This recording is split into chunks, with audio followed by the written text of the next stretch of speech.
ஒருத்தருக்கு ஒரு மோசமான இடத்த பார்த்து ஒரு விலங்கை பார்த்து பயப்படுறது ஒரு சாதாரண பயம். அது எல்லாத்த பார்த்தும் எல்லா நேரத்துலேயும் வரும். அசாத்தியமான விஷயம் இருக்குல்ல, மனிதனால் இதை செய்ய முடியாது, மனிதனால் இந்த மாதிரி ஒரு காரியத்தை செய்ய முடியாது. எதிர்காலத்தில் நடக்கக்கூடிய விஷயங்கள், கண்ணுக்கு தெரியாத மறைவான விஷயங்கள், இந்த விஷயங்களெல்லாம் பயப்படுவது யாருக்கு மட்டும்தான் இருக்கணும்? அல்லாஹ்வுக்கு மட்டும்தான் இருக்கணும். அது வேற யாருக்காவது பயந்தால் அல்லாஹ் தாலா அதை இணை வைப்புன்னு சொல்கிறான். அந்த பயம் அல்லாஹுக்கு மட்டும்தான் இருக்கணும். வேற யாருக்காகவும் அந்த மாதிரி விஷயங்களில் பயப்படக்கூடாது. எனக்கு ஒரு தீங்கை கொண்டு வந்து சேர்க்கணும், எனக்கு ஒரு கெட்ட விஷயத்தை கொண்டு வந்து சேர்க்கறது யாரால் மட்டும்தான் முடியும்? அல்லாஹு தாலா நாடினா மட்டும்தான் நடக்கும். அல்லாஹு தாலா நாடினா மட்டும்தான் நடக்கும். வேறு யாராவது எனக்கு தீங்கை கொண்டு வந்து சேர்த்துருவாங்க அப்படின்னு நம்புனா அது ஷிர்க்குன்னு அல்லாஹு தாலா சொல்கிறான். நேரடியாக இல்லை, நேரடியாக இருக்கக்கூடிய ஒரு மனுஷரால் எனக்கு ஆபத்து ஏற்படுத்த முடியும். அவர் கையில் வச்சுருக்க ஒரு ஆயுதத்தால், அதாவது அவருடைய கையால் எனக்கு ஆபத்தை ஏற்படுத்த முடியும். இந்த இடத்துல இல்லாத ஒரு நபர், இந்த இடத்துல அவர் இல்லை, எந்த ஒரு காரியத்தையும் அவரால் இந்த இடத்துல செய்ய முடியாது, அவர் வேறு எங்கேயோ இருக்கார். இப்போ அவர் எனக்கு ஒரு தீங்கை செஞ்சிருவேன்னு சொன்னால் இதுக்கு நான் பயப்படக்கூடாது. பயப்பட மாட்டோம்ல நம்ம, அது வேற பார்த்து. அதுலேயுமே நம்ம என்ன சொல்லுவோம்? அல்லாஹ்வுடைய நாட்டு அங்கே வேணும். சூனியம் கேட்குறாப்புல, சூனியம் கிட்டத்தட்ட அந்த மாதிரி தான். அங்கனக்குள்ள இல்லாத ஒரு நபருக்கு வேறொரு இடத்துலேருந்து ஒரு பாதிப்பை ஏற்படுத்துது, சரியா? ஆனால் அதை நம்ம எப்படி நம்பி இருக்கோம்? சூனியம் செய்வது என்பது தாக்கம் செலுத்துங்கிறத நம்பி இருக்கோம். சூனியம் ஒரு ஆளுக்கு செய்கிறோம் அப்படின்னா சூனியம் என்பது உண்டு, அது செய்யப்பட்டால் யாருக்கு செய்யப்பட்டதோ அந்த மனிதனுக்கு அது தாக்கம் செலுத்தும் அப்படிங்கிறத நம்பி இருக்கும். யார் செஞ்சாரோ அவருக்கு அந்த முழு அதிகாரமும் உண்டா? இவனுக்கு கை உடஞ்சிடணும் அல்லது கால் உடஞ்சிடணும், இந்த டயத்தில் நடக்கணும், அது இப்படி நடக்கணும், இப்படிங்கிற மாதிரி அவர் நினைச்சு சூரியன் செஞ்சால் அதே மாதிரி அது நடக்குமா? இல்லை. அல்லாஹு தாலா ஒரு கால் அந்த சூனியத்தை அதன் மூலமாக பாதிப்பு ஏற்படணும்னு அல்லாஹு தாலா நாடுனா அப்படின்னா அல்லாஹு தாலா அந்த மனிதருக்கு பாதிப்பை ஏற்படுத்துவான். நாடலை, அல்லாஹு தாலா அந்த சூனியத்திலேருந்து அந்த மனுஷனை பாதுகாக்கணும்னு நினைக்கிறான். இப்போ இந்த சூனியத்தால் என்ன நடக்கும்? எதுவும் நடக்காது, சரியா? சூனியம் என்பது அல்லாஹுடைய நாட்டம் அங்கேயும் வேணும், புரிஞ்சுச்சா? அதை விட்டுருவோம். இந்த மாதிரி ஒரு மனிதர், அந்த இடத்துல இல்லாத ஒரு மனிதர் திடீர்னு ஒருத்தருக்கு நான் உனக்கு ஒரு பாதிப்பை ஏற்படுத்திடுவேன், உன்னை நான் இந்த மாதிரி செஞ்சிடுவேன், உனக்கு இந்த மாதிரி காரியத்தை நான் ஏற்படுத்திடுவேன்னா நம்ம என்ன செய்யக்கூடாது? அதுக்கு பயப்படக்கூடாது. ஏன்? அந்த மாதிரி ஒரு காரியத்தை செய்வதற்கு யாருக்கு மட்டும்தான் சக்தி உண்டு? அல்லாஹ்வுக்கு மட்டும்தான் உண்டு, சரியா? இப்போ இந்த விஷயங்கள் எல்லாம், இதெல்லாம் வணக்கம். இந்த மாதிரி பயப்படுவது, இந்த மாதிரி நேசிப்பது, முழுமையாக உள்ளத்தில் தவக்குள் வைப்பது, இது நீ மட்டும்தான், நீ இல்லாட்ட எனக்கு ஒன்றுமே இல்லை, உன்னை விட்டால் எனக்கு வேறு ஆளே கிடையாது, நீ இல்லாட்ட எனக்கு இதை செய்வதற்கு வேறு ஆளே கிடையாது அப்படிங்கிற அடிப்படையில் ஒருத்தர் மீது ஆதரவு வைப்பதுங்கிறது யார் மேலே தான் இருக்கணும்? அல்லாஹ் மேலே தான். பாப்பா, உம்மா, மற்றபடியான உறவுகள், நண்பர்கள், அவங்க மேலெலாம் ஒரு ஆதரவு வைக்கிறோம் அப்படின்னா அவங்கெல்லாம் ரெண்டாம் தரத்தில் இருப்பாங்க. இவங்கெல்லாம் எனக்கு தருவாங்க அப்படின்னு. பட் இவங்க மூலமாக தருவது யார்? அல்லாஹு தாலா. அவன் மேலே தான் முழுமையான ஆதரவு இருக்கணும். இவங்களில் யாராவது எனக்கு தராமல் இல்லாமல் போனாலும் என்னுடைய ரப்பு எனக்கு இருக்கான் அப்படிங்கிற தவக்குள், அந்த இறைவன் மேலே தான் முழுமையான ஆதரவு இருக்கணும். உம்மா மேலே முழுமையான ஆதரவு வைக்கலாமா? கூடாது. பாப்பா மேலே முழுமையான ஆதரவு வைக்கலாமா? கூடாது. இறைவன் மேலே வைக்கிற மாதிரி வைக்கக்கூடாது. எங்கள் பாப்பா எனக்கு எல்லாமே தந்துடுவாங்க, எங்கள் பாப்பா நான் எதை கேட்டாலும் தந்துடுவாங்க, எங்கள் அம்மா நான் எதை கேட்டாலும் செஞ்சு தந்துடுவோம், இப்படி வைக்கலாம். இது தப்பில்லை. என்ன நடந்தாலும் சரி, யார் தடுத்தாலும் சரி, எங்கள் அம்மா எனக்கு தரணும்னா தந்துடும். இப்படி அல்லாஹ்வின் மீது வைக்கக்கூடிய அளவிற்கான தவக்குள் இருக்குல்ல, இறைவன் என்ற அடிப்படையில் வைக்கக்கூடிய அந்த தவக்குள் இருக்குதானே, அது யார் மேலே மட்டும்தான் வைக்கணும். அப்படி ஒன்றை தருவதற்கு யாருக்கு மட்டும்தான் சக்தி உண்டு? அல்லாஹ்வுக்கு மட்டும்தான் உண்டு. உம்மாவால் எல்லாத்தையும் தந்துட முடியுமா? தர முடியாது. உம்மாவால் முடிஞ்சது மட்டும் தான் உம்மா தரும், பாப்பாவால் முடிஞ்சது மட்டும் தான் பாப்பா தருவாங்க, அப்படி தானே? எல்லா விஷயத்தையும் தர முடியுமா? நான் கேட்டுட்டா தந்துடுவாங்க அப்படின்னு முடியுமா? இல்லை. அது அல்லாஹ்வால் மட்டும் தான் முடியும். அல்லாஹ்வுடைய நாட்டம் மட்டும்தான் அங்கே இருக்கிறது. நாடுனா கொடுப்பான், நாடுனா தடுப்பான். விளங்குச்சா? இந்த விஷயங்கள் எல்லாம், இதெல்லாம் வணக்கம். இந்த விஷயங்களில் எல்லா விஷயங்களிலும் அல்லாஹுவை ஒருமைப்படுத்துவது என்பதுதான் தௌஹீதுல் உலூஹிய்யா, சரியா? இதில் என்ன புரிஞ்சுக்கணும் அப்படின்னா, இந்த தௌஹீதுல் ருபூபியா பார்த்தோம், அப்படி தானே? இதை தௌஹீதுல் ருபூபியா தௌஹீதுல் உலூஹியாவை முழுமைப்படுத்து. தௌஹீதுல் ருபூபியா என்ன செய்யுது? தௌஹீதுல் உலூஹிய்யாவை முழுமைப்படுத்துது, உண்மைப்படுத்துது. ஏன்? எல்லாத்தையும் படைச்சவன் அந்த இறைவன், அப்போ அவனை தான் வணங்கணும். எல்லாத்துக்கும் ரிஸ்க் வழங்குறது யார்? அந்த இறைவன், அப்போ அவனை தான் வணங்கணும். எல்லாவற்றின் மீதும் அதிகாரமும் ஆட்சியும் உடையவன் யார்? அந்த அல்லாஹ் தஆலா, அப்போ அவனை தான் வணங்கணும். இந்த தௌஹீதுல் ருபூபியா என்பது இந்த தௌஹீதுல் உலூஹியாவை உண்மைப்படுத்துது என்று ஷேக் அவங்க சொல்றதை பார்க்கலாம். சரியா? அடுத்ததா அல்லாஹ் தஆலா குர்ஆன்ல சொல்றான், யா அய்யுஹன்னாஸ் உஅ்புது ரப்பக்குமுல்லதீ ஹலகக்கும், மக்களே நீங்கள் உங்களை படைத்த உங்களுடைய இறைவனை வணங்குங்க. வல்லதீன மின் கபிலிக்கும், உங்களுக்கு முன்னாடி இருந்தவர்களையும் படைச்சானே அந்த இறைவன் நீங்கள் வணங்குங்க. லஅல்லக்கும் தத்தகும், நீங்கள் தக்வாவுடையவர்களாக ஆகலாம். அல்லதி ஜஅல லக்குமுல் அர்த ஃபிராஷன் வஸ்ஸமாஅ பினா, அவன்தான் உங்களுக்கு இந்த பூமியை விரிப்பாக ஆக்கினான். வஸ்ஸமாஅ பினா, இந்த வானத்தை முகடுகளாக ஒரு பில்டிங் மாதிரி அல்லாஹ் தஆலா ஆக்கி இருக்கின்றான். வஅன்ஸல மினஸ் ஸமாஇ மாஅ, அதிலிருந்து தண்ணியை இறக்குறான். ஃபஅஹ்ரஜ பிஹி மினஸ் ஸமராத், அந்த பூமியில் அந்த தண்ணி விழுந்ததன் மூலமாக புற்பூண்டுகளை அல்லாஹ் தஆலா முளைக்க செய்கிறான். ரிஸ்க் அல்ல, உங்களுக்கு ரிஸ்க் வழங்குவதற்காக. ஃபலா தஜஅலூ லில்லாஹி அன்தாதன் வ அன்தும் தஅலமூன், இதையெல்லாம் நீங்கள் தெரிந்து கொண்டே அவனுக்கு இணைகளை ஏற்படுத்தாதீர்கள். மேலே சொன்ன விஷயங்கள் எல்லாமே தௌஹீதுர் ருபூபியா. கடைசியில் அல்லாஹ் தஆலா சொன்ன வார்த்தை தௌஹீதுல் உலூஹியா. தௌஹீதுல் உலூஹியாவுக்கு அல்லாஹ் தஆலா ஆதாரமாக காட்டக்கூடிய விஷயங்கள் எல்லாம் என்னன்னு பார்த்தா தௌஹீதுர் ருபூபியா. அல்லாஹ் தஆலா கடைசியில் சொன்ன வார்த்தை என்ன? வலா தஜஅலூ லில்லாஹி அன்தாதன் வ அன்தும் தஅலமூன், நீங்கள் விஷயங்களை எல்லாம் தெரிந்து கொண்டே அல்லாஹ்விற்கு இணையை ஏற்படுத்தாதீர்கள். இது தௌஹீதுல் உலூஹியா. வணங்குறதுல அல்லாஹ்வை மட்டும் வணங்குங்க, அவனோடு சேர்த்து வேறு யாரையும் வணங்காதீங்க அப்படின்னு சொல்கிறது தௌஹீதுல் உலூஹியா. அல்லாஹ் தஆலா சொல்கிறான். இதற்கு அல்லாஹ் தஆலா விளங்கப்படுத்துறதுக்கு ஆதாரமாக மேலே சொன்ன விஷயங்கள் எல்லாம் என்ன? தௌஹீதுர் ருபூபியா. என்னென்ன விஷயங்கள் எல்லாம் சொன்னான்? உங்களை படைத்தேன், உங்களுக்கு முன்னிருந்தவர்களை படைத்தேன், பூமியை விரிப்பாக நான் ஆக்கியிருக்கேன், வானத்தை முகடுகளாக ஆக்கியிருக்கேன், அதிலிருந்து மலைகளை பொழிய செய்கிறேன், அதன் மூலமாக பூமியிலிருந்து புற்பூண்டுகளை, இதெல்லாம் செய்கிறவன் யார்? அல்லாஹ் தஆலா. இது எந்த வகையில் வருது? தௌஹீதுல தௌஹீதுர் ருபூபியா. படைப்பாளன், ரிஸ்க் வழங்குபவன், ஆட்சி செய்பவன், இந்த விஷயங்கள் தான் இதெல்லாம் சொல்லப்படுது. இப்போ இதை உண்மைப்படுத்துறதுக்கு, உறுதிப்படுத்துறதுக்கு, இந்த உலூஹியாவை உறுதிப்படுத்துறதுக்கு அல்லாஹ் தஆலா எடுக்கக்கூடிய முறை என்னது? தௌஹீதுர் ருபூபியாவை வழங்கப்படுத்துது. சரியா? அதே மாதிரி இந்த தௌஹீதுர் ருபூபியாவை சரியாக புரிந்து கொள்வது தான் தௌஹீதுல் உலூஹியாவில் ஒருத்தர் சரியாக இருப்பதற்கான வழி. இதுதான் கதவு. தௌஹீதுல் ருபூபியா முதல்ல ஒருத்தர் சரியாக விளங்கணும். அதை விளங்காமல் ஒருத்தரால் தௌஹீதுல் உலூஹியாவில் சரியாக இருக்க முடியாது. தௌஹீதுல் உலூஹியாவில் அல்லாஹ்வை சரியாக வணங்குறதுல அவர் சரியான முறையில் இருக்கணும். அப்படின்னா முதல்ல அல்லாஹ்வுடைய தௌஹீதுல் ருபூபியாவுடைய விஷயங்கள் எல்லாம் அவர் சரியாக விளங்கி இருக்கணும். அவன் தான் என்னை படைத்தான், அவன் தான் எல்லா படைப்புகளையும் படைத்தான், அவன் தான் எனக்கு ரிஸ்க் தர்றான், அவன் தான் எனக்கு தேவையான விஷயங்களை எல்லாம் பார்க்குறான். எனக்கு ஒரு நலவு வந்து சேரணும்னா அது அல்லாஹ் தஆலா தான் தரணும். எனக்கு ஏற்படக்கூடிய தீங்குகளை எல்லாம் தூரமாக்கணும்னா அது அல்லாஹ் தஆலா தான் செய்யணும். இதெல்லாம் ஒருத்தர் விளங்கி இருந்தால் தான் அல்லாஹ்வை சரியாக வணங்க முடியும். இதை விளங்கிட்டு வணங்காமல் இருந்த மக்களையும் அல்லாஹ் தஆலா குர்ஆன்ல சொல்கிறான். இந்த தௌஹீது ருபூபியாவெல்லாம் விளங்கி இருந்தாங்க, ஆனால் அல்லாஹ்வை சரியாக வணங்காதவங்க இல்லை, சரியாக வணங்காதவங்க. சரியாக வணங்காதவங்கன்னா என்ன? அல்லாஹ்வோடு சேர்த்து கூட 4 பேரையும் வணங்குறது, அல்லாஹ்வோடு சேர்த்து கூட 4 பேரையும் வணங்குறது, இதுதான் சரியாக வணங்காதவங்க. இவங்களை எல்லாம் அல்லாஹ் தஆலா குர்ஆனில் சொல்லி காட்டுறதா பார்க்குறோம். அதான் அந்த ஏற்கனவே நம்ம படித்த வசனம். அந்த வசனம் அல்லாஹ் தஆலா திரும்ப சொல்லி காட்டுறான். என்ன? குல்லி மனில் அர்து வமன் ஃபீஹா.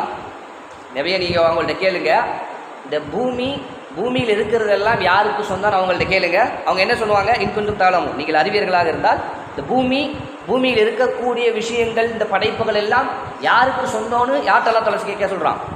மக்கால இருந்த காஃபிர்கள்ட்ட. அவங்களுடைய பதில் என்னென்னா, சயக்கூலூன லில்லாஹ், அதெல்லாம் அவர்கள் அல்லாஹ்விற்குரியதுன்னு சொல்லுவாங்க. குல் அஃபலா ததக்கரும், அப்போ நீங்கள் யோசிக்க மாட்டீங்களா யாரை வணங்கணும் அப்படின்னு? நீங்கள் சொல்கிறீங்க தானே, உனக்கு பூமியில் இருக்கிறது, இந்த பூமியை படைச்சதெல்லாம் யாருன்னு கேட்டால் உன்னுடைய பதில் அல்லான்னு இருக்குது. நீ சொல்கிறது அல்லான்னு தான் சொல்கிற. நீ உன்னுடைய லாத்தையோ உஸ்ஸையோ மனாத்தையோ நீ சொல்கிறதில்ல, நீ கேட்டால் அல்லான்னு தான் சொல்கிற. அப்போ நீ யாரை வணங்கணும்?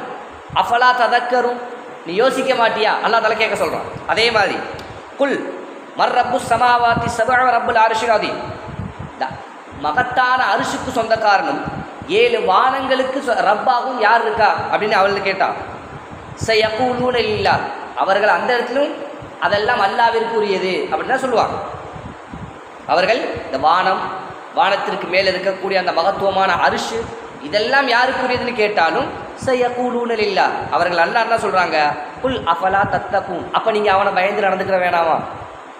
வானத்தை படைச்சவன், வானத்துக்கு மேலே இருக்கக்கூடிய அவனுடைய அந்த அரிஷை உருவாக்குனவன், அந்த அரிஷுக்கு சொந்தக்காரன், இதெல்லாம் யாருன்னு கேட்டால் அல்லான்னு சொல்கிறீங்களே, அஃபலா தத்தக்கும், அவனை நீங்கள் பயந்து நடந்துக்கிற வேண்டாமா? அல்லாஹ் தஆலா சேர்க்கிறான். அடுத்ததா குல் மம்பி எதிகி மலக்கூத்து குல்லி ஷைஇன் வஹுவ யுஜீரு வலா யுஜாரு அலைஹி, யாருடைய அதிகாரத்தில் ஒட்டுமொத்தமாக அதை ஃபுல்லாக ஆட்சி செய்பவன் யார், படைப்புகள் எல்லாத்தையும், யாரிடத்தில் மற்ற படைப்புகளுடைய பாதுகாப்பு இருக்குது, யாருக்கு மற்றவங்களுடைய பாதுகாப்பு தேவையில்லை, யார் எல்லாத்தையும் பாதுகாக்கிறார், வானம் பூமி அதில் இருக்கக்கூடிய படைப்புகள் எல்லாத்தையும் யார் பாதுகாக்கிறது, யாருக்கு பாதுகாப்பு தேவையில்லை அப்படின்னு அவங்க கேட்டாலும் அவருடைய பதில் என்னன்னா, இன்குந்து தாயலமும், நீங்கள் அறிவியர்களாக இருந்தால் அவங்க சொல்கிறாங்க சயகூலூன லில்லாஹ், அதுவும் அல்லாஹ். யார் படைச்சது, யார் ரிஸ்க் வழங்குறது, யார் அதையெல்லாம் பாதுகாக்கிறது, வானம் பூமி எல்லாம் யாருக்கு சொந்தம், இது எல்லாத்துக்கும் அவருடைய படைப்பு. அவர் பதில் என்னன்னா அல்லாஹு தஆலா. அதனால தான் அல்லாஹ் தஆலா கேட்க சொல்கிறான், குல் ஃபஅன்னா துஸ்ஹருன், இதை விட்டுட்டு அப்போ எங்கே நீங்கள் திருப்பப்படுறீங்க? இதை விட்டுட்டு இதெல்லாம் விளங்கினதுக்கு அப்புறம், இதெல்லாம் புரிஞ்சதற்கு அப்புறம் நீங்கள் இதை விட்டு எங்கே திருப்பப்படுகிறீர்கள்? அஃபலா ததக்கரும், நீங்கள் சிந்திக்க மாட்டீர்களா? அஃபலா தத்தகூன், நீங்கள் தக்வா பெற மாட்டீர்களா? நீங்கள் பயப்பட மாட்டீர்களா? ஃபஅன்னா துஸ்ஹருன், நீங்கள் எங்கே திருப்பப்படுகிறீர்கள்? இதெல்லாம் அல்லாஹ் தஆலா கேட்குறது எதற்கு அப்புறம் கேட்குறான்? அவங்களுடைய பதிலுக்கு அப்புறம். உன்னைய படைச்சது யார், உனக்கு ரிஸ்க் வழங்குறது யார், உன்னைய பாதுகாக்கிறது யார், இதுக்கெல்லாம் அல்லாஹ் தானே நீ பதில் சொல்கிற. இப்போ ஏன் வணங்கும் போது மட்டும் லாத்து வருது, உஸ்ஸா வருது, மனாத்து வருது? அங்கே யார் மட்டும் தான் இருக்கணும்? அல்லாஹ் மட்டும் தானே இருக்கணும். இப்போ இங்கே இந்த வசனத்தை சொல்ல வருவதற்கான காரணம், உலூஹியாவை விளங்கப்படுத்தக்கூடிய இடங்களில் எல்லாம் முதல்ல புரிஞ்சுக்கிற வேண்டியது தௌஹீது ருபூபியா. சரியா? அந்த விஷயத்தை பார்க்குறோம். அடுத்தது அல்லாஹ் தஆலா சொல்லக்கூடிய வசனம், ஸாலிகுமுல்லாஹு ரப்புக்கும், அவன்தான் உங்களுடைய இறைவன், லா இலாஹ இல்லா ஹுவ, அவனை தவிர வணக்கத்திற்குரியவன் யாரும் இல்லை, ஹாலிகு குல்லி ஷைஇன் ஃபஅ்புது. இங்கேயும் அல்லாஹு தஆலா தௌஹீதுல் உலூஹியாவை சொல்கிறதுக்கு முன்னாடி ருபூபியாவை சொல்கிறான். அவனை நீங்கள் வணங்குங்க, அதுக்கு முன்னாடி அல்லாஹ் சொல்லக்கூடிய வார்த்தை என்னது? ஹாலிகு குல்லி ஷைஇன், ஒவ்வொன்றையும் படைச்சது அவன் தான், அதனால் அவனை நீங்கள் வணங்குங்க. ஒவ்வொன்றையும் படைத்தது அவன் தான், அதனால் அவனை நீங்கள் வணங்குங்க அப்படின்னு அல்லாஹு தஆலா இந்த வசனங்கள் எல்லாம் விளங்கப்படுத்துறது. அல்லாஹு தஆலா நமக்கு புரிய வைப்பது தௌஹீதுல், இந்த தலைப்பாக தான் தௌஹீதுல் உலூஹியாவை புரிந்து கொள்வதற்கு, தௌஹீதுல் உலூஹியாவை விளங்கிக் கொள்வதற்கு ஒரு பாலமாக, ஒரு பாதையாக இருப்பது என்னது? தௌஹீதுர் ருபூபியா. இந்த வசனங்கள்லையும் அல்லாஹ் தஆலா நமக்கு விளங்கப்படுத்துறது அதான். சரியா? இது முதல் விஷயம். தௌஹீதுல் உலூஹியாவை பார்க்கறதுக்கு முன்னாடி அதை நான் சரியாக புரிஞ்சுக்கணும் அப்படின்னா எனக்கு என்ன தெரிஞ்சிருக்கணும்? தௌஹீதுல் ருபூபியாவுடைய விஷயங்கள் எல்லாம் எனக்கு விளங்கியிருக்கணும். சரியா? அடுத்ததா தௌஹீதுல் உலூஹியா அப்படின்னா என்ன அப்படின்னா, நம்முடைய வணக்க வழிபாடுகள் அனைத்தும் அல்லாஹ்விற்கு மட்டுமே செலுத்தப்பட வேண்டும். உதாரணமாக பிரார்த்தனை செய்வது, நேர்ச்சை செய்வது, பலியிடுவது, ஆதரவு வைப்பது, வணக்க வழிபாடுன தொழுகை, நோம்பு, ஜக்காத், ஹஜ்ஜோடு நின்றக்கூடாது. அதனால தான் அறிஞர் இதில் உதாரணங்கள் சொல்கிறாங்க. வணக்கம் என்ன, எந்தெந்த வணக்கம், எதில் எல்லாம் அல்லாஹ்வை மட்டும் ஒருமைப்படுத்தணும். பிரார்த்தனை செய்தல், நேர்ச்சை செய்தல், பலியிடுதல், ஆதரவு வைத்தல், பயப்படுதல், பொறுப்பு சாட்டுதல், பயபக்தி காட்டுதல், உள்ளச்சம் கொள்ளுதல், பாவ மன்னிப்பு கேட்டல், இதெல்லாம் வணக்கம். இதில் எல்லாம் யாருக்கு மட்டும்தான் நம்ம செலுத்தணும்? அல்லாஹ்விற்கு மட்டும்தான் அந்த வணக்கங்களை எல்லாம் செலுத்தணும் அப்படின்னு சொல்கிறான். அடுத்தது பாருங்கள், நபிமார்களுடைய அழைப்பில் முதல் அழைப்பு ஃபஸ்ட்டு அவங்க எங்கே ஆரம்பித்தாங்க அப்படின்னா, வலக்கத் பஅத்னா ஃபீ குல்லி உம்மத்தின் ரசூலன், ஒவ்வொரு சமுதாயத்திற்கும் நாம் நபிமார்களை அனுப்பினோம். அனிஅபுதுல்லாஹ வஜ்தனிபு தாகூத், அல்லாஹ்வை மட்டுமே நீங்கள் வணங்குங்கள், அது அல்லாமல் வணங்கப்படக்கூடிய அனைத்தையும் நிராகரிச்சிருங்க. உமா அர்சல்னா மின் கபிலி, உமக்கு முன்னாடி நான் நபிமார்களை அனுப்பவில்லை, மின் ரசூலின் இல்லா நூஹி இலைஹி அன்னஹு லா இலாஹ இல்லா அன ஃபஅ்புதூன், உங்களுக்கு முன்னாடி எந்த நபிமார்களை நாம் அனுப்பியிருந்தாலும் அவர்களுக்கு ஒரு விஷயத்தை நாம் வஹியாக அறிவித்திருந்தோம். என்ன விஷயம்? லா இலாஹ இல்லா அன ஃபஅ்புதூன், என்னையே, நான் மட்டும்தான் வணக்கத்திற்கு தகுதியானவன், என்னையே வணங்குங்கள் என்ற இந்த உலூஹியாவை தெரியப்படுத்தாமல் எந்த நபியையும் நாம் அனுப்பவில்லை அப்படின்னு அல்லாஹ் தஆலா சொல்கிறான். அதே மாதிரி நூஹ் அலைஹிஸ்ஸலாம், ஹூத் அலைஹிஸ்ஸலாம், சாலிஹ் அலைஹிஸ்ஸலாம், ஷுஐப் அலைஹிஸ்ஸலாம் இவர்கள் எல்லாம் அல்லாஹு தாலா தனித்தனியாக ஒவ்வொருத்தரையும் சொல்கிறான். ஒரே மாதிரியான வசனம். வலக்கத அர்சல்னா நூஹன் இலா கௌமிகி ஃபகால யா கௌமி அபுதுல்லாஹ மாலக்கும் மின் இலாஹின் கைரு. அதே மாதிரி வ இலா ஆதின் அஹாகும் ஹூதன் கால யா கௌமி அபுதுல்லாஹ மாலக்கும் மின் இலாஹின் கைரு. அதாவது வலக்கத அர்சல்னா நூஹன், நூஹை நாம் அனுப்பினோம், இலா கௌமிகி அவருடைய சமுதாயத்திற்கு நபியாக, யா கௌமி அந்த நூஹ் அலைஹிஸ்ஸலாம் அந்த சமுதாயத்தை பார்த்து சொன்னாங்க, என்னுடைய சமுதாயமே அபுதுல்லா அல்லாஹ்வை மட்டுமே வணங்குங்க, மாலக்கும் மின் இலாஹின் கைரு அவனை தவிர உங்களுக்கு வேறு இறைவன் கிடையாது. ஹூத் அலைஹிஸ்ஸலாம் அவர்களுக்கு அல்லாஹ் தஆலா சொன்னான், அந்த நபி தன்னுடைய சமுதாயத்துக்கு சொன்னாங்க, நீங்கள் அல்லாஹ்வை மட்டுமே வணங்குங்க, உங்களுக்கு அவனை தவிர வேறு இறைவன் கிடையாது. இப்படி அல்லாஹு தஆலா ஒவ்வொரு நபியையும், சாலிஹ் அலைஹிஸ்ஸலாம் இதே வார்த்தையை தன்னுடைய நபி சமுதாயத்துக்கு சொன்னாங்க, ஷுஐப் அலைஹிஸ்ஸலாம் இதே வார்த்தையை தன்னுடைய சமுதாயத்துக்கு சொன்னாங்க. இதையெல்லாம் அல்லாஹு தஆலா குர்ஆனில் வரிசையாக சொல்லி காட்டலாம். எதற்கான ஆதாரங்கள்? தௌஹீதுல் உலூஹியா, நீங்கள் அல்லாஹ்வை மட்டுமே வணங்கணும், உங்களுடைய வணக்க வழிபாடுகள் எல்லாம் அல்லாஹ்விற்கு மட்டுமே நிறைவேற்றப்படணும். வணக்க வழிபாடுகள்லாம் என்னென்னது? பலியிடுவது, நேர்ச்சை செய்வது, ஆதரவு வைப்பது, சரியா, சார்ந்திருப்பது, தவக்குள் வைப்பது, பாவ மன்னிப்பு கேட்பது, இது எல்லாமே என்னதுதான்? வணக்கம் தான். இது எல்லாமே அல்லாஹ்வுக்கு மட்டுமே முழுமையாக நிறைவேற்றப்பட வேண்டும். சரியா?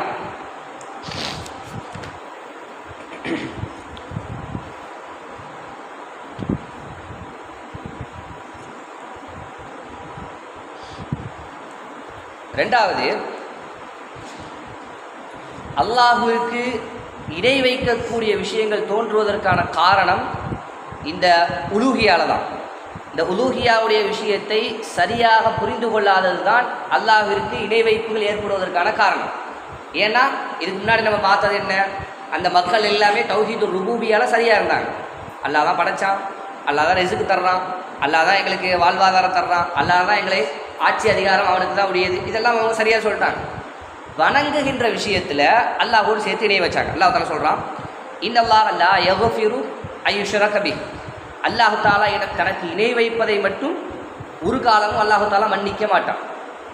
அல்லாஹு தாலா தனக்கு இணை வைப்பதை மட்டும் மறுமையில் மௌத்தாயிட்டோம் உலகத்தில் அவர் மன்னிப்பு கேட்டாலும் அல்லாஹு தாலா அவருக்கு மன்னிப்பான். நாளை மறுமையிலையும் அல்லாஹு தாலா அவருக்கு மன்னிப்பு வழங்குவான், அவனுடைய அருளாக இருந்தால். அல்லாஹ் தாலா தான் சொல்கிறான், நீங்கள் நாளை மறுமையில் நஷ்டவாளிகள் ஒருவராக ஆகிவிடுவீர்கள் என்று அல்லாஹ் தாலா சொல்வதை பார்க்கலாம். அதே மாதிரி வஅபுதுல்லாஹ் வலா துஷ்ரிகு பிஹி ஷைஆ வபில் வாலிதைனி இஹ்சானா, அல்லாஹ்வை மட்டுமே நீங்கள் வணங்குங்கள், அவனுக்கு இணை வைக்காதீர்கள், பெற்றோர்களுக்கு பணிவிடை செய்யுங்கள், அழகாக நடந்து கொள்ளுங்கள் என்று அல்லாஹ் தாலா சொல்லக்கூடிய வார்த்தைகளை எல்லாம் நம்ம பார்க்குறோம். சரியா? இதெல்லாம் தௌஹீதுல் உலூஹியா, அல்லாஹ்வை வணங்குகின்ற விஷயத்தில் அந்த வணக்க வழிபாடுகள் அனைத்தும் அல்லாஹ்விற்கு மட்டுமே செலுத்தப்பட வேண்டும். சரியா? இது ரெண்டாவது தௌஹீதில் ரெண்டாவது விஷயம். அடுத்ததா தௌஹீதில் மூன்றாவது ஒரு வகை இருக்குது, தௌஹீதுல் அஸ்மாஇ வ சிஃபாத். சரியா? ஷேக் அவங்க இந்த ரெண்டு தௌஹீதுடைய விஷயங்களை மட்டும் சொல்லிட்டு அடுத்து ஷஹாதாவுடைய பாடத்துக்கு வர்றாங்க, பார்ப்போம். சரியா? அடுத்ததா ஷஹாதா, அஷ்ஹது அல்லா இலாஹா இல்லல்லாஹ் வ அஷ்ஹது அன்ன முஹம்மதன் அப்துஹு வ ரசூலுஹு, இந்த ஷஹாதா இருக்குல்ல, இதனுடைய இந்த ரெண்டு சாட்சியங்களுடைய முதலாவதாக பொருள் என்ன அப்படின்னா, அஷ்ஹது அல்லா இலாஹா இல்லல்லாஹ், வணக்கத்திற்கு தகுதியான, வணங்கப்படுவதற்கு தகுதியான இறைவன் அல்லாஹ்வை தவிர வேறு யாரும் இல்லை என்று நான் சாட்சி சொல்கிறேன். நம்ம சொல்கிறோம்ல லா இலாஹா இல்லல்லாஹ் முஹம்மது ரசூலுல்லாஹ், இந்த கலிமாவுடைய அர்த்தம், இதுக்கு நிறையா புரிந்து கொள்ள வேண்டிய பகுதிகள் இந்த கலிமால நிறையா இருக்குது. அதையெல்லாம் புரிஞ்சுக்கிட்டாதான் இந்த கலிமால நம்ம சரியாக இருக்க முடியும். ஒரு முஃமின், ஒரு முஸ்லீம் அப்படின்னா அவனுக்கான அடிப்படை அவன் லா இலாஹா இல்லல்லாஹ் சரியாக இருக்கணும். அவன் வணக்க வழிபாடுகள் செய்கிறான் செய்யலை, பாவங்கள் செய்கிறான் செய்யலை, அதெல்லாம் மேலதிகமான அவனுடைய ஈமானோடு தொடர்புடையது. அடிப்படையில் பேசிக்கில் அவன் சரியாக இருக்கணும் அப்படின்னா லா இலாஹா இல்லல்லாஹ் என்கின்ற கலிமால அவன் தெளிவாக இருக்கணும். அது என்ன சொல்லுது, அதனுடைய உண்மையான அர்த்தம் என்ன, அதனுடைய நிபந்தனைகள் என்ன, எல்லாம் அவன் புரிஞ்சிருக்கணும். சரியா? இப்போ இந்த கலிமாவுடைய அர்த்தம் என்ன? அஷ்ஹது அல்லா இலாஹா இல்லல்லாஹ், வணக்கத்திற்கு வணங்கி வழிபடுவதற்கு தகுதியான இறைவன் அல்லாஹ்வை தவிர வேறு யாரும் கிடையாது. சரியா? இதில் இரண்டு பகுதிகள் உண்டு. லா இலாஹா இல்லல்லாஹ் இதில் இரண்டு பகுதிகள் உண்டு. முதல் பகுதி லா இலாஹ், ரெண்டாவது பகுதி இல்லல்லாஹ். முதல் பகுதி லா இலாஹ், ரெண்டாவது பகுதி இல்லல்லாஹ். இதை என்ன சொல்லுவாங்கன்னா, முதல் பகுதி மறுக்கிறது, ரெண்டாவது பகுதி உறுதிப்படுத்துறது. முதல் பகுதி மறுக்கிறது, ரெண்டாவது பகுதி உறுதிப்படுத்துறது. முதல் பகுதி எதை மறுக்குது அப்படின்னா லா இலாஹ அப்படின்னா என்ன அர்த்தம் அப்படின்னா எந்த கடவுளும் கிடையாது, வணங்கி வழிபடுவதற்கு வணக்க வழிபாடுகளை செலுத்துவதற்கு தகுதியான எந்த கடவுளும் கிடையாது. அதான் மறுக்கிறது, மொத்தமாக மறுத்துறது. கடவுள் என்கின்ற ஒரு பகுதியே, இறைவன் என்கின்ற ஒரு பகுதியையே மொத்தமாக மறுத்துறது. அப்படி யாருமே கிடையாது. அதான் லா இலாஹ மறுத்துட்டோம்.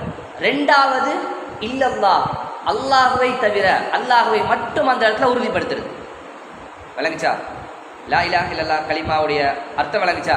லா இலாஹ இறைவன் என்றால் வணங்கி வழிபடுவதற்கு தகுதியான கடவுள் என்றால் யாருமே கிடையாது, அப்படி ஒருத்தர் யாரும் கிடையாது.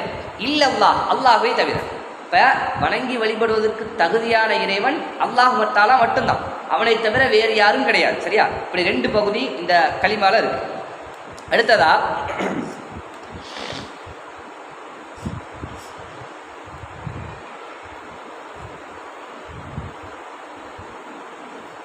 இந்த கலிமாவுக்கு சொல்லப்படக்கூடிய ஒரு சில தவறான அர்த்தங்கள். லா இலாஹா இல்லல்லாஹ் இந்த கலிமாவுக்கு சொல்லப்படக்கூடிய ஒரு சில தவறான அர்த்தங்கள் என்னன்னா, லா மஅபூத இல்லல்லாஹ் வணங்கப்படுகின்றவருக்கு யார், அதாவது லா மஅபூத வணங்கப்படுகக்கூடியவன் இல்லை அல்லாஹ்வை தவிர. அப்படின்னா என்ன அர்த்தம் அப்படின்னா, வணங்கப்படுகின்ற ஒவ்வொன்றும் அல்லாஹ்வாக கருதப்படும். இப்போ வணங்கப்படுகின்ற எல்லாமே அல்லாவா அப்படின்னு கேட்டால் இல்லை. வணங்கப்படக்கூடிய எல்லாமே அல்லாவா? முஸ்லீம்களால் வணங்கப்படக்கூடிய இறைவன் தான் அல்லாஹு தஆலா. மற்ற சமுதாயத்தால் வணங்கப்படக்கூடிய தெய்வங்கள் எல்லாம் உண்டு தானே, அவர்களெல்லாம் அல்லாஹ் கிடையாது. இப்போ லா இலாஹா இல்லல்லாஹ் என்கின்ற வார்த்தையை எப்படி தான் சொல்லணும் அப்படின்னா, லா இலாஹா இல்லல்லான்னு மட்டும்தான் சொல்லணும். இந்த வார்த்தையை மாற்றக்கூடாது, அதனுடைய அர்த்தத்தை மாற்றக்கூடாது. அதனால தான் லா மஅபூத இல்லல்லாஹ் வணங்கப்படுபவன் என்பவன் அல்லாஹ்வை தவிர அடையாளப்படுத்தக்கூடாது. லா ஹாலிக இல்லல்லாஹ். இதெல்லாம் உங்களுக்கு புதுசாக தெரியலாம். இதெல்லாம் வழிகேடுகளுக்கான காரணமாக இருந்த நுழைவாயில்கள். எதில் வழிகேடு? லா இலாஹா இல்லல்லாஹ்ல வழிகேடாக இருந்ததுக்கான நுழைவாயில்கள். இந்த மாதிரி அர்த்தத்தை மாற்றுறது. அடுத்தது லா ஹாக்கிமியத்த இல்லல்லாஹ், ஆட்சி அதிகாரம், அரசாட்சி, சட்டம் இயற்றுவது இது அல்லாஹ்வை தவிர வேறு யாரும் இல்லை அப்படின்னு சொல்கிறது. இதுவும் சொல்லக்கூடாது. சட்டம் இயற்றுறது அல்லாஹ் தான். எதற்கு என்ன சட்டம், இதற்கு என்ன சட்டம், இதற்கு என்ன தீர்வு, இந்த தப்பு செஞ்சால் என்ன சட்டம், இந்த தப்பு செஞ்சால் என்ன தீர்வு, இதெல்லாம் கொடுக்குறது அல்லாஹ் தான். இது மட்டும்தான் அல்லாஹு தஆலா அப்படின்னு சொல்லக்கூடாது. இது மட்டும்தான் அல்லாஹு தஆலா, அவன் அல்லாஹ்வை வணங்குவது என்றால் இது ஒன்று தான் அப்படின்னு சொல்லக்கூடாது என்றுதான் ஷேக் அவங்க இந்த மூணு விஷயங்களும் சமுதாயத்தில் முந்தைய காலத்திலெல்லாம் அவர்கள் வழிகட்டு லா இலாஹா இல்லல்லாஹ்ல வழிகட்டு போனதற்கான காரணங்கள் இந்த மூன்று விஷயங்கள் எல்லாம். அதில் இந்த முதல் விஷயங்கள்லாம் பெரிய அளவில் இல்லாட்டாலும், இரண்டாவது விஷயம் பெரிய அளவில் இல்லாட்டாலும், இந்த சட்டமியற்றுதல், இந்த ஹாக்கிமியத்து இருக்குது தானே, இதில் வழிகட்டு போன கூட்டம் பெருசு, இன்றளவிலும் இருக்குது. அல்லாஹு தஆலா அல்லாஹ்வை சரியாக ஈமான் கொண்டவர்களாக இருந்தால் ஆட்சி அவங்கள்ட்ட தான் இருக்கணும். ஆட்சி இஸ்லாமிய ஆட்சி தான் இருக்கணும். அந்த இடத்துல இருக்கக்கூடிய ஆட்சி அவர்கள் தான் எடுக்கணும். சரியா? அதுதான் லா இலாஹா இல்லல்லாஹ். இப்போ லா இலாஹா இல்லல்லாஹ்ல இருக்கா அப்படின்னு சொல்வதாக இருந்தால் ஒரு ஆட்சிக்கு கீழே தான் இருக்கணும், அவர்களுடைய பேச்சை தான் கேட்கணும், அவங்களுக்கு மாற்றமாக இருக்கக்கூடிய பேச்செல்லாம் கேட்கக்கூடாது. எந்த நிலையாக இருந்தாலும் சரி, மற்றவங்கெல்லாம் எப்படி விட்டுட்டு போனாலும் சரி, அவர்களெல்லாம் எந்த நம்பிக்கையில் இருந்தாலும் சரி, நமக்கு இதுதான் என்று சொல்லக்கூடியவர்கள் தான் லா ஹாக்கிமியத்த இல்லல்லாஹ், அல்லாஹ்வை தவிர வேறு யாரும் சட்டம் இயற்றுபவர்கள் இல்லை என்று சொல்லக்கூடிய கூட்டம். சரியா? இப்படி ஒரு கூட்டமும் இருக்குது. இதெல்லாம் லா இலாஹா இல்லல்லாஹ்விற்கு தவறாக கொடுக்கப்படக்கூடிய அர்த்தங்கள் என்றும் அறிஞர் அவர்கள் சொல்லி காட்டுவதை நம்ம பார்க்குறோம். சரியா? அடுத்ததாக இந்த ஒன்றை மட்டும் நான் முடிச்சிடுறேன். ரெண்டாவது சாட்சி, முதல்ல லா இலாஹா இல்லல்லாஹ், ரெண்டாவது முஹம்மது ரசூலுல்லாஹ் அல்லது லா இலாஹா இல்லல்லாஹ் முஹம்மது அப்துஹு வ ரசூலுஹு, அல்லாஹுடைய அடிமையும் அல்லாஹுடைய தூதரும், அல்லாஹுடைய தூதர். சரியா? இப்போ அல்லாஹுடைய தூதரை முஹம்மத் நபி என்று ஏற்றுக்கொள்வதாக இருந்தால் அதில் நம்ம புரிஞ்சிக்கிற வேண்டிய விஷயங்கள் என்ன அப்படின்னா, அல்லாஹுடைய தூதர் நமக்கு தந்த கட்டளைகள் அனைத்து விஷயங்களிலும் அவர்களுக்கு கட்டுப்பட்டு நடக்கணும். நான் அஷ்ஹது அல்லா இலாஹா இல்லல்லாஹ் வ அஷ்ஹது அன்ன முஹம்மதன் அப்துஹு வ ரசூலுஹு என்கின்ற கலிமாவை மொழிந்து இஸ்லாத்துக்குள்ளே நான் வந்திருக்கேன் அப்படின்னா முஹம்மது நபி ஸல்லல்லாஹு அலைஹி வஸல்லம் அவர்கள் சம்பந்தமாக என்னிடத்தில் இருக்க வேண்டிய விஷயம் என்ன அப்படின்னா, அல்லாஹ்வுடைய தூதர் என்னென்ன கட்டளைகள் எல்லாம் எனக்கு தந்திருக்காங்களோ அந்த கட்டளைகள் எல்லாம் நான் ஏற்று நடக்கணும். அதே மாதிரி அவர்கள் என்னென்ன விஷயங்களை எல்லாம் அறிவித்து தந்தார்களோ அந்த விஷயங்கள் எல்லாத்தையும் முழுமையாக உறுதியாக நம்பிக்கை கொள்ளணும். அல்லாஹ்வுடைய தூதர் சொல்லி தந்த விஷயங்கள் எல்லாம் முன்னாடி காலத்தில் நடந்த விஷயமாக இருக்கலாம், எதிர்காலத்தில் வரப்போகிற விஷயமாக இருக்கலாம். அல்லாஹ்வுடைய தூதர் சொல்லித்தந்த அந்த அனைத்து விஷயங்களையும் முழுமையாக உறுதியாக நான் நம்பிக்கை கொள்ளணும். மூன்றாவது, அல்லாஹ்வுடைய தூதர் எந்தெந்த காரியங்கள் எந்தெந்த விஷயங்களை விட்டெல்லாம் எச்சரித்தார்களோ அந்த விஷயங்களை விட்டெல்லாம் நாம் தூரமாக இருக்கணும். இதெல்லாம் செய்யக்கூடாது, இதெல்லாம் பாவம், இதெல்லாம் ஹராம், இதெல்லாம் நாளை மறுமையில் தண்டனை பெற்று தரக்கூடிய விஷயங்கள் என்று அல்லாஹ்வுடைய தூதர் எதையெல்லாம் காட்டி தந்தாங்களோ அந்த விஷயங்களை விட்டெல்லாம் தூரமாக இருக்கணும். மூன்றாவது, அல்லாஹ்வுடைய தூதர் அல்லாஹ்வை எப்படி வணங்க வேண்டும் என்று நமக்கு சொல்லி தந்திருக்காங்களோ அந்த முறையில் மட்டும்தான் அல்லாஹ்வை வணங்கணும். அல்லாஹ்வை நான் வணங்கணும், ஒரு வணக்கத்தை நான் அல்லாஹ்வுக்கு செய்ய போகிறேன் அப்படின்னா அது எப்படி இருக்கணும் அப்படின்னா, அல்லாஹ்வுடைய தூதர் எனக்கு எப்படி சொல்லி தந்தாங்களோ அப்படி தான் இருக்கணும். எனக்கு தோன்ற மாதிரி, எனக்கு விருப்பப்பட்ட மாதிரி நான் அல்லாஹ்வை வணங்க முடியாது. இப்போ இந்த 4 விஷயமும் நான் அஷ்ஹது அன்ன முஹம்மதன் அப்துஹு வ ரசூலுஹு, முஹம்மது நபி ஸல்லல்லாஹு அலைஹி வஸல்லம் அவர்கள் அல்லாஹ்வுடைய அடிமையும் அல்லாஹ்வுடைய தூதரும் ஆவார்கள் என்று சாட்சி சொன்ன ஒருவரிடத்தில் இருக்க வேண்டிய 4 விஷயங்கள் என்று அறிஞர் அவர்கள் ஷேக் அவங்க சொல்ல தரக்கூடிய விஷயத்தை நம்ம பார்க்குறோம். சரியா? இன்ஷா அல்லாஹ் வரக்கூடிய நாட்களில் மீதம் இருக்கக்கூடிய விஷயங்களை எல்லாம் படித்து தெரிந்து கொள்வதற்கு அல்லாஹ் தஆலா நம் அனைவருக்கும் தௌஃபீக் செய்வானாக. வ ஆகிரு தஅவானா அல்ஹம்துலில்லாஹி ரப்பில் ஆலமீன். அஸ்ஸலாமு அலைக்கும் வ ரஹ்மத்துல்லாஹி வ பரகாத்துஹு.